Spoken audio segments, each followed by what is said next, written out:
ব্রাহ্মণবাড়িয়ার আখাউড়া স্থলবন্দরে রপ্তানি আয় বেড়েছে। চলতি অর্থ বছরে ভারতে 514 কোটি টাকার বেশি পণ্য রপ্তানি হয়েছে, যা গত 2023-24 অর্থ বছরের তুলনায় প্রায় 87 কোটি টাকা বেশি। তবে বন্দর কর্তৃপক্ষ বলছে আমদানি নিয়মিত না হওয়ায় রাজস্ব কমেছে। আর ব্যবসায়ীরা বলছেন, গত মে মাসে বাংলাদেশ থেকে 6 ধরনের পণ্য আমদানিতে ভারত সরকারের নিষেধাজ্ঞার কারণে নতুন অর্থ বছরে ক্ষতিগ্রস্ত হবে বন্দরের রপ্তানি বাণিজ্য। জালালউদ্দিন রুমির তথ্য ছবিতে প্রতিবেদন।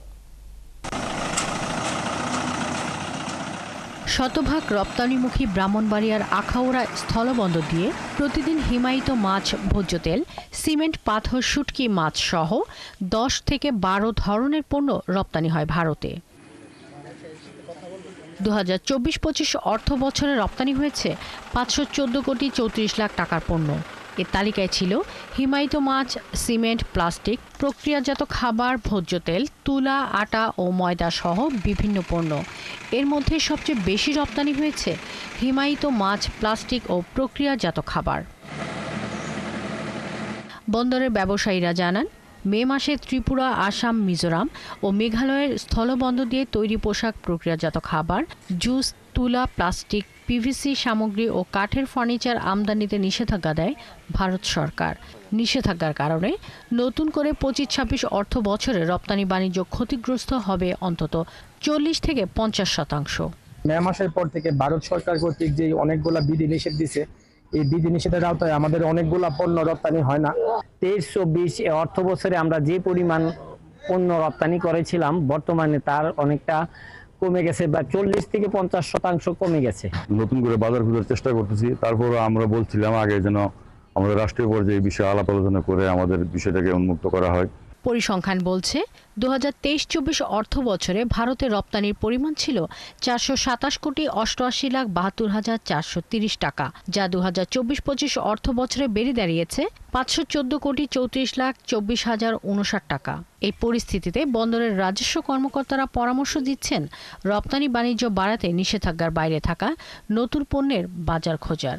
কি কি পণ্য বাইরে এক্সপোর্ট করলে আমাদের দেশে ফরেন কারেন্সি আসবে, সেগুলো উদ্ভাবন করে প্রয়োজনীয় ব্যবস্থা গ্রহণ করার জন্য ওনাদেরকে আমি অনুরোধ করব।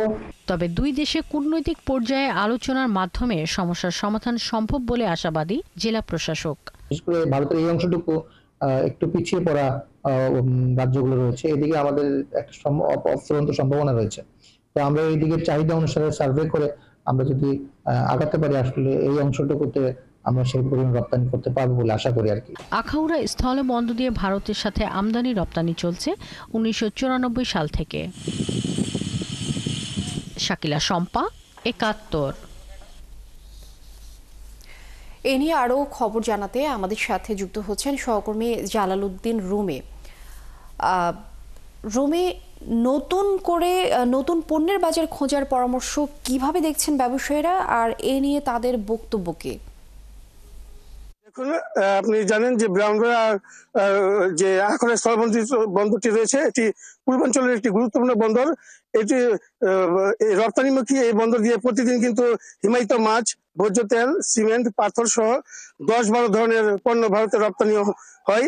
24-25 অর্থ বছরে ভারতে রপ্তানি হয়েছে 514 কোটি 34 লাখ টাকার পণ্য। রপ্তানি পণ্যের তালিকায় ছিল হিমায়িত মাছ, সিমেন্ট, প্লাস্টিক, প্রক্রিয়াজাত খাবার, তুলা, ভোজ্য তেল সহ বিভিন্ন পণ্য। একই সময় ভারত থেকে আমদানি হয়েছে 7 কোটি 34 লাখ 82 হাজার টাকার জিরা, ডাল ও কাজু বাদাম। তবে মে মাসে ত্রিপুরা, আসাম ও মিজোরাম, মেঘালয় বন্দর দিয়ে ভারতে পোশাক রপ্তানি তৈরি পোশাক, প্রক্রিয়াজাত খাবার, জুস, তুলা, প্লাস্টিক সামগ্রী সহ কয়েকটি পণ্যের উপর নিষেধাজ্ঞা দেওয়া হয়েছে। আপনি জানেন যে আখাউড়া স্থলবন্দর দিয়ে কিন্তু শুধুমাত্র তৈরি পোশাক এবং যে কাঠের তৈরি ফার্নিচার ছাড়া অবশিষ্ট সকল পণ্যগুলো কিন্তু এখানে এই স্থলবন্দর দিয়ে রপ্তানি হতো। এতে করে কিন্তু এখানকার রপ্তানি বাণিজ্য যে কিছুটা অনিশ্চয়তার মধ্যে পড়েছে বলে এখানকার ব্যবসায়ীরা আমাকে জানিয়েছেন। তারা বলছেন, নতুন করে রপ্তানি পণ্যের বাজার খুঁজতে হবে, তা নাহলে কিন্তু 25-26 অর্থ বছরে এখানকার স্থলবন্দরের যে রপ্তানি আয়, সেটি কিন্তু বাধাগ্রস্ত হবার আশঙ্কা করছেন তারা।